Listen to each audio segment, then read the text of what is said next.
Part 1. You will hear a library assistant talking about the library she works in. First, you have some time to look at questions 1 to 5.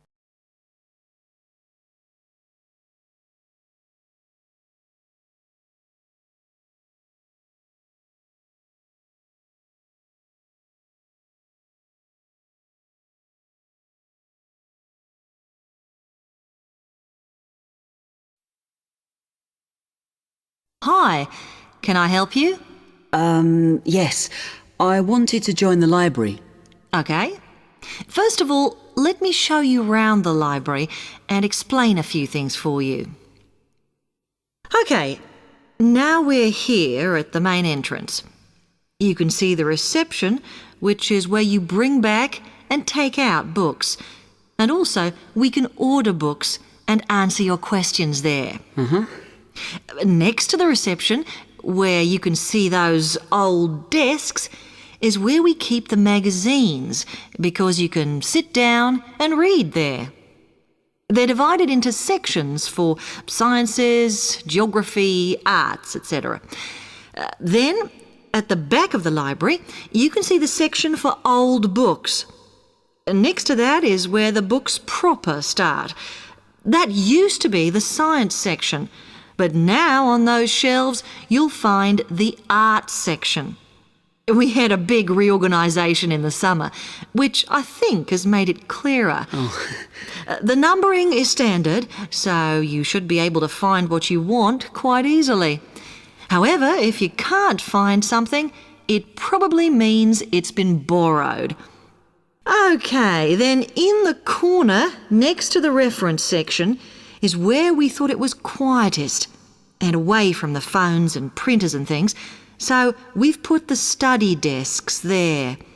They all have computer access if you need it for your laptop. We do ask that you don't just read magazines there, though. Okay, then there's the reference section, where you can look up the files.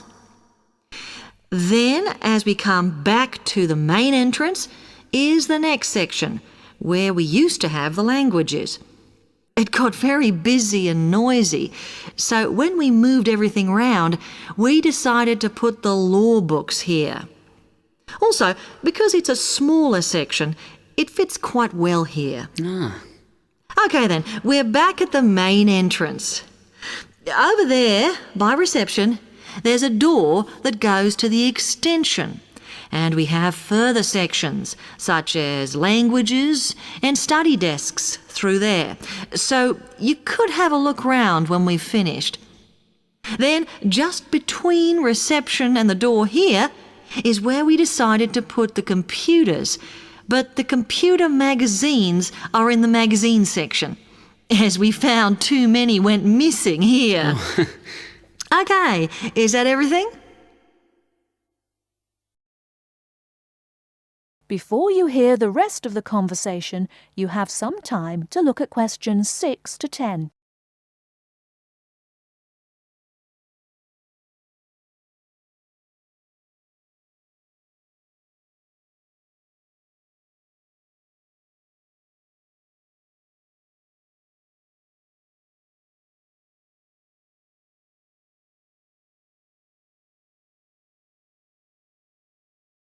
Now listen and answer questions 6 to 10.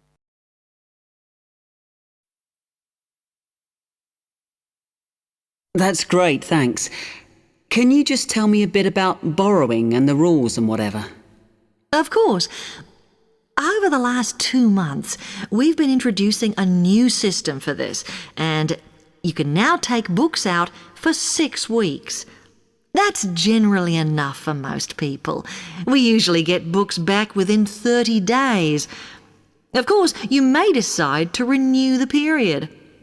You used to have to come in to get the book stamped because we don't like doing it over the phone, as there's no record of it. But now you can do all that via email. If you do forget to renew, then we do make a charge, I'm afraid. That helps our costs, of course, but we do insist on it. The good news is that there is only one charge. I know some libraries charge £1 for 1 week and then it goes up with each week it's late.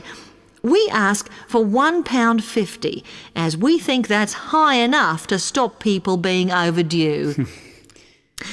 The other thing you may want to know is what you do about books that are not on the shelves. We do have a system for reserving them. All you have to do is fill in a yellow form behind those blue ones on the desk and give it to someone at reception. We'll let you know when it comes in. Also, sometimes you will need a journal article that we don't have but can get from other libraries. So we offer an ordering service if you need it. Now, if you'd like to fill in this form here... That is the end of part 1. You now have half a minute to check your answers.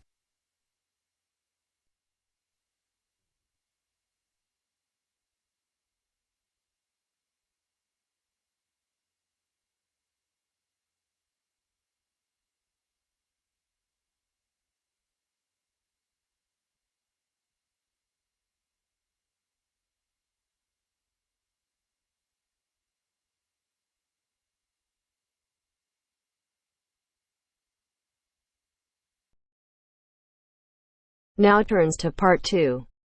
Part 2. You will hear 2 students talking about a class assignment about wild bird rescue and rehabilitation. First, you have some time to look at questions 11 to 15.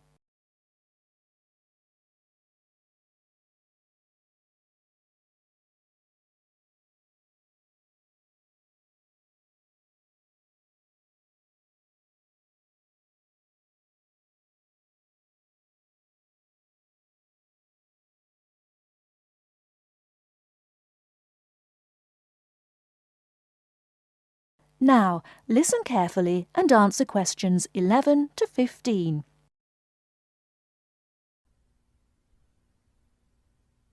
Okay, let's go over the requirements and see what we have left to do. Let's see. We have to give the professor a written summary of the information we've gathered on our topic, wild bird rescue and rehabilitation. The other written thing we have to turn in is a case study of the rehabilitation of one bird. We have the information on that already. Right. All we have to do is write it up. What about charts and graphs? Do we need to include something like that? I don't think so. They aren't really relevant, but we do have to turn in a list of the resources we used. Naturally. What about videos? I heard some of the other students were doing that. Well, I guess that must be optional, because I don't see it on the requirements list. Okay, we should start planning our class presentation, since that counts for half the grade. We've looked at lots of sources of information, but I think our best source was the interviews we did with the wildlife rehabilitators. Agreed. That and the journal articles. I think we have enough information from those 2 sources for the presentation anyhow. The books we looked at weren't all that helpful. I wonder if we should try to bring in some live birds for the presentation. That would be too difficult, don't you think? But we have lots of photos of rehabilitated birds. We can show those. Before you hear the rest of the talk, you have some time to look at questions 16 to 20.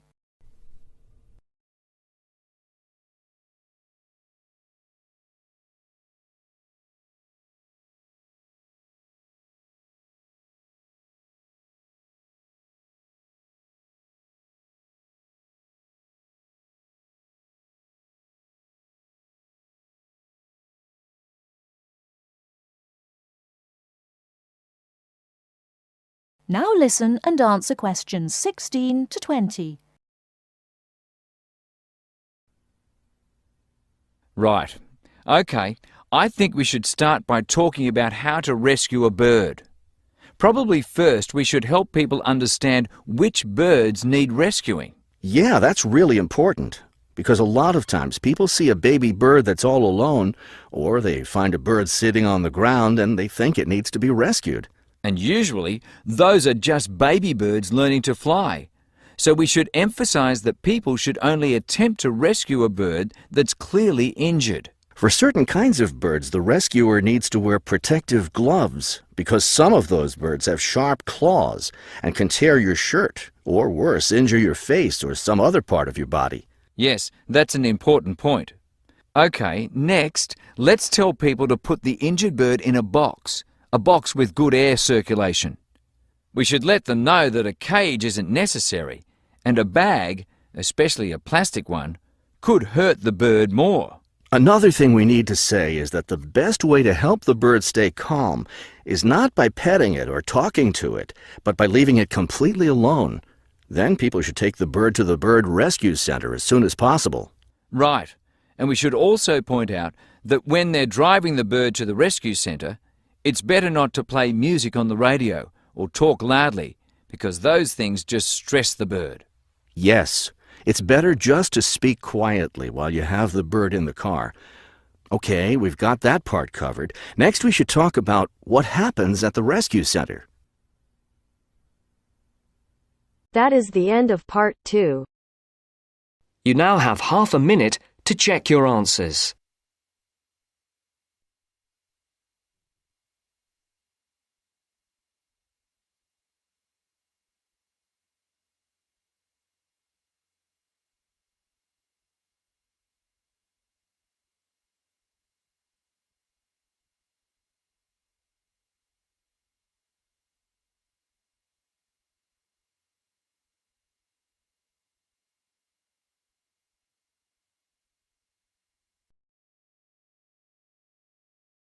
Now turns to part 3. Part 3. John Helston, a student from London University, wants to know some information about a 21st conference. You'll hear a conversation between John and university staff. First, you have some time to look at questions 21 to 25.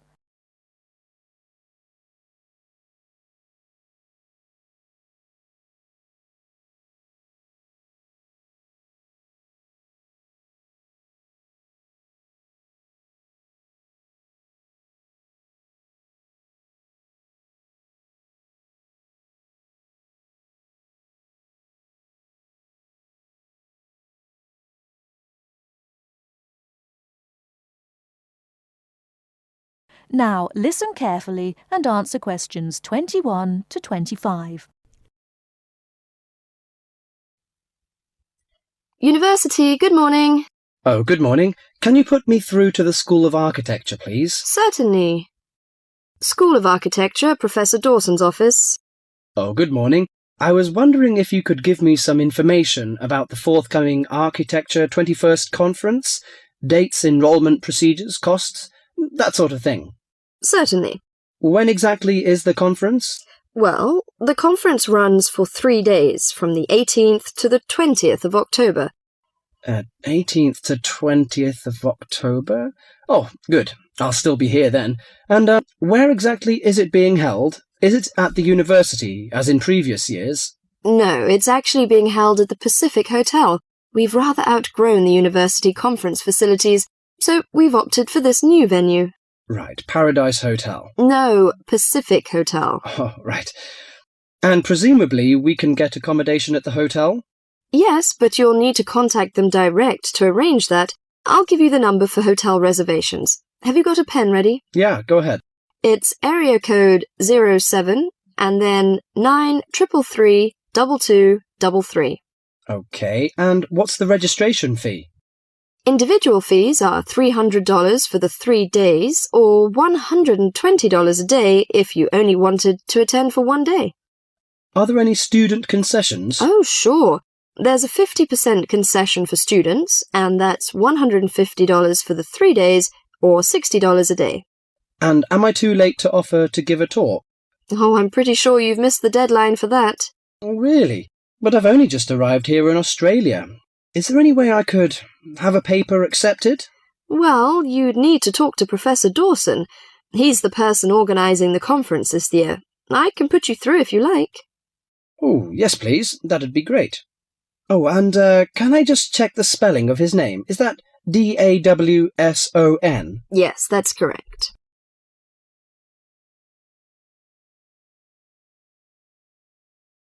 Before you hear the rest of the talk, you have some time to look at questions 26 to 30.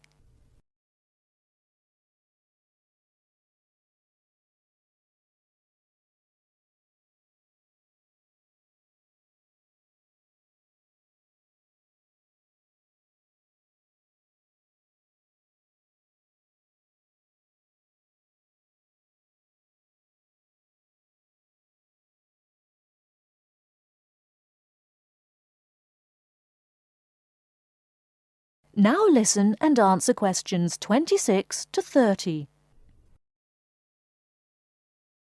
Professor Dawson speaking. Oh, hello. My name is John Helston. I'm an architecture student at London University. I'm here in Australia for 3 months, looking at energy-saving house designs. Right. I'm interested in giving a talk on my research at the conference, but I believe I may have missed the deadline. Well, strictly speaking, you have. The closing date was last Friday. Oh, no! But we may be able to include your paper if it fits into our program, but you'll have to be quick. OK, what do I need to do? Send me an outline of your talk, and make sure you'd include an interesting title for the talk, something to attract the delegates' attention. OK, interesting title, right? The outline should be no more than 300 words, though. Right. I should be able to keep it down to 300 words, but would 400 be okay? No, not really, because we have to print it in the proceedings, and we just don't have the space. Sure, I understand. And also, can you send me a short CV, the usual stuff, name, age, and qualifications, that sort of thing? Right, include a brief CV. Actually, you can email it to me. That'd be quicker. Sure. What's your email address? Well, the best thing would be to send it to the conference administrative officer. The address is admin in lowercase, in small letters. Right. So that's admin@uniconf.edu.au. Right. I'll do that straight away. Thank you very much. You've been very helpful. OK, well, we hope to see you in October then. That is the end of part 3. You now have half a minute to check your answers.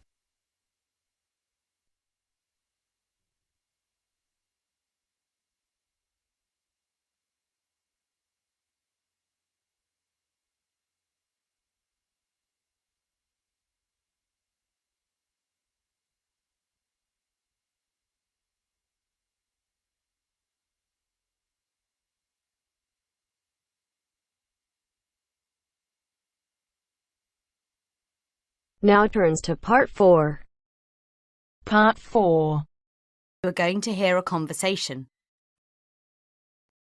First, you have some time to look at questions 31 to 40.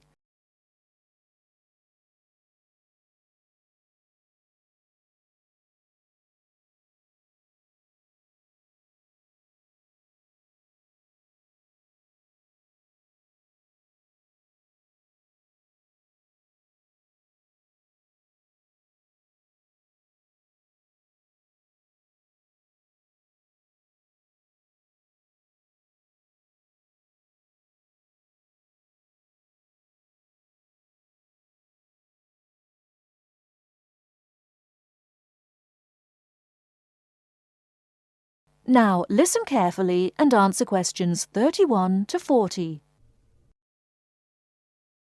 Afternoon, everyone. Well, I think we can begin straight away by getting Ivy and Andy to do their presentation.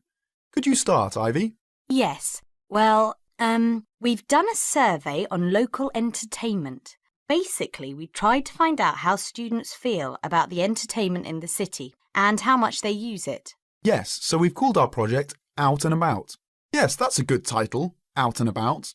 We wanted to find out how well students use the entertainment facilities in the city, whether they get to see the latest plays and films, that kind of thing.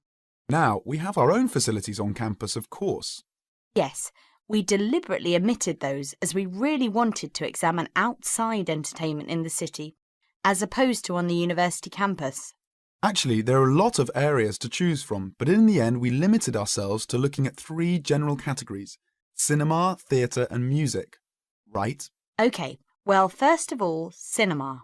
In the city, there are 3 main places where you can see films. There's the new multi-screen cinema complex, the old Park Cinema, and the late night Odeon.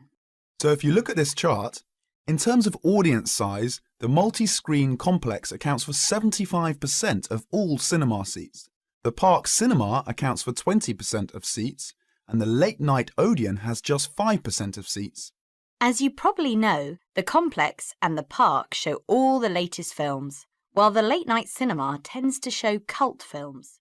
So when we interviewed the students, we thought the complex would be the most popular choice. But surprisingly, it was the late night Odeon. Yeah, most students told us that if they wanted to see a new film, they would wait for it to show at the park. The complex is more expensive and further out of the city, so you have to pay more to get there as well. Yes, and that adds to the cost, of course, and detracts the popularity, evidently. Well, next, we looked at theatres. The results here were interesting because, as you know, there's a theatre on campus, which is popular.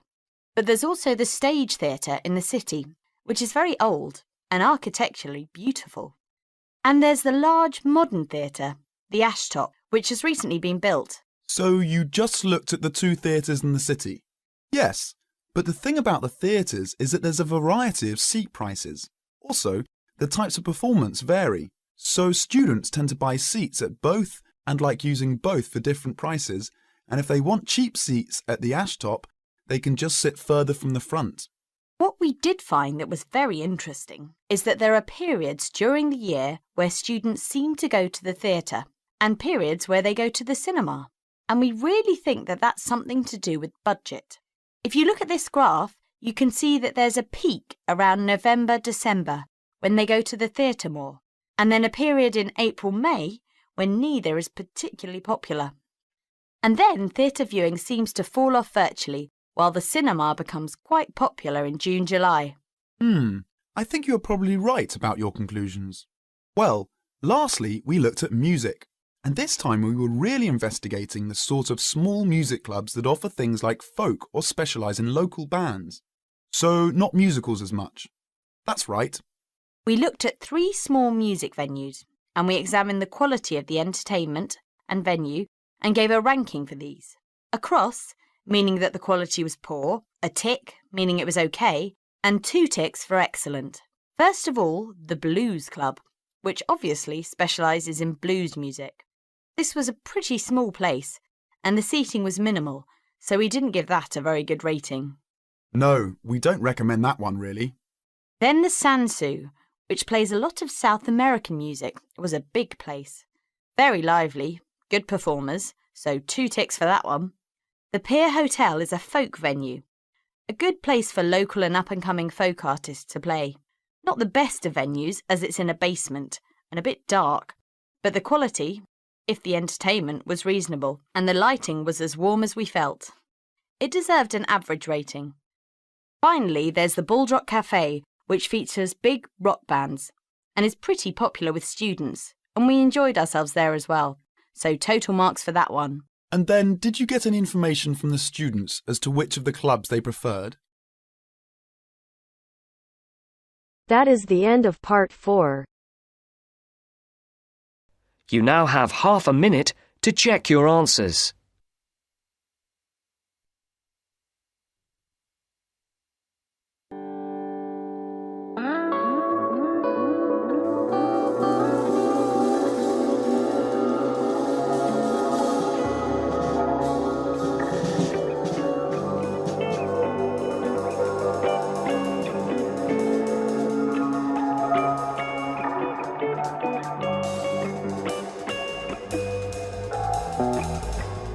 That is the end of the test.